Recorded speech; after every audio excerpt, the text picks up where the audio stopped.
Has anybody been bold enough to ask you what the five fingers said to the face? Several people, and I got the same answer for them. Try it.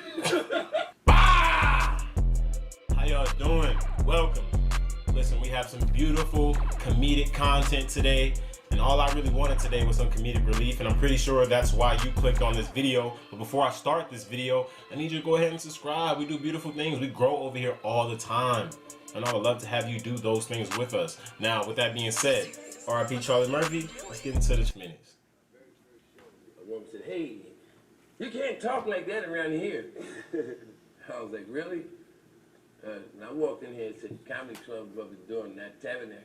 So fuck you, bitch. Charlie, what would you say was your favorite memory of being... Charlie Murphy was on this show?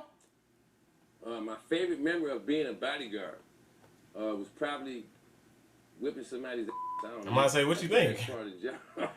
you don't get stressed out when you go to bed, you know. I heard this about you. Didn't you once audition for a Chris Rock movie and you showed up with a real gun? Yeah, dog. CB4. Yeah, CB4. What happened there? That was my cousin Ray Ray's 9mm. What were you being cast as? Were you auditioning for a part? What? It's like a gangster? Yeah, man. Yeah. The part called for like a guy with a gun? Yeah, but I was supposed to pull my finger out. I was like, I'm gonna really pull a finger. I'm gonna show you something right now. I was able to, just He draw put out the some blick, bro. experiences at that moment, Right. which effectively horrified everybody in the room. Did you get the job? Yeah, I became Gusto behind that. You got the the rest job, is history. right? You Yeah. got the job. Wow. How often would you and Eddie fight? I mean, brothers fight. I used to fight all the time with my brother. You mean like get into a? Not often, man. I mean, No. After you get beat down once or twice, you can't beat the person. You keep fighting. And I'm not talking. I didn't get beat down. No, I didn't assume. Didn't expect that, honestly. Now, I've been waiting to see you because I wanted to ask you about Grambling State University. I know you probably get asked about that all the time. I actually don't get asked about Grambling, but I kind of figured because I listened to your show. You know Charlamagne was going I to said study they're with gonna that. ask me about Grambling. Let's study with the most answer awkward is question like this.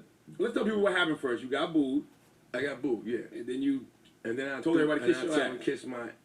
I said the F word, blah blah blah, and I threw them like 25 grand. see me back. roll with you the whole way 25 until you grand. gave back the money. When you threw the money back, I was like, nah, he bugging. Let me explain all that, man. Let me explain all that. The reason why I gave the money back was because I wanted them to know, because they were young people. You know what I'm saying? I wanted them to know Okay. stand up for yours. You know what I'm saying? Don't be a sell. If I would have took the money, it would have been like they won, as far as I'm concerned.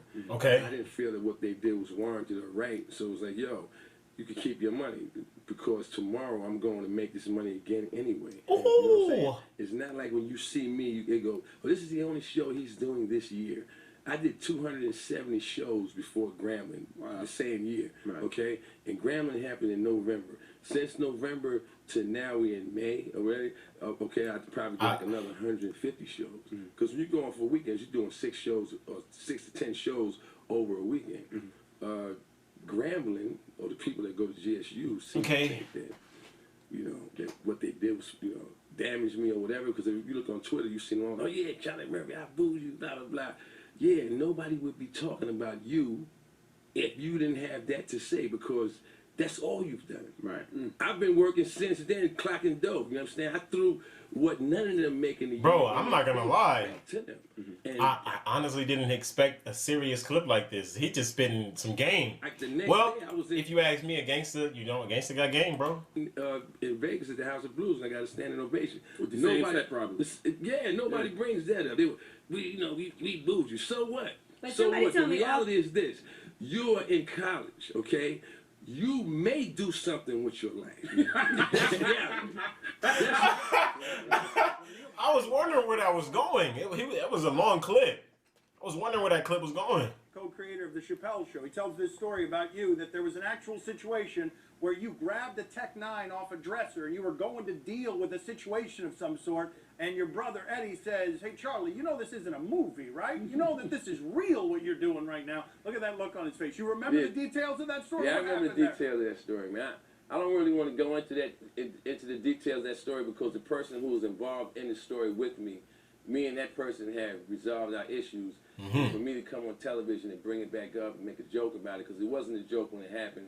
It was a very serious situation, and it got resolved with nobody getting hurt. And to bring it back up, You know, it would be like picking a scab off a wound. Because other people was involved in that story besides me. Can you speak without I just put it this way. I wasn't the one that was scared in the story. I was on stage once in This man Charlie Murphy, Pablo and Escobar. so you're on stage and the lights is in your face and you can't really see the audience. And I was having a great show. And in the middle of, out of nowhere, You turn the lights off? I hear this voice from all the way in the back. Goes, Oh. yeah, well, tell us about your brother being gay. Oh boy. So I said, first of all, my brother's not gay, and second of all, he's not here to defend himself. But if you want to challenge me, come on up on stage, man. Well, yeah, what's the problem? To a boxing match. No, I tell the audience on the regular, comedy and tragedy are cousins. And when the audience pays for a show, whether it's me making you laugh or me making people go, wow, you see how Charlie kicked that guy's Yeah, it teeth don't out? matter at that They point. want to have something to talk about when they Yeah. leave. So if you want that to be the story, then you go down that road. Right. Go down that road. He said, no problem. cry 2 tears in the bucket. He had a great show. Let's last take it to the stage. night. I'll be invited back. Has anybody been bold enough to ask you what the five fingers said to the face? Several people, and I got the same answer for them. Try it. Say that. What's the look on their face? That's the end of the conversation. They just stare like, oh. Yeah, what else can you say at that point? Listen, if you thought anything about that video was funny, if you want to go ahead and go look at the channel that I watched the video, the link will be in the description down below. But if you liked anything I did, go ahead and like, comment, subscribe. Let me know what you want me to react to. I'll get back to it as soon as I can. Until you see me in another video, I need you to stay doing beautiful things. Stay happy. Keep a smile on your face. Peace.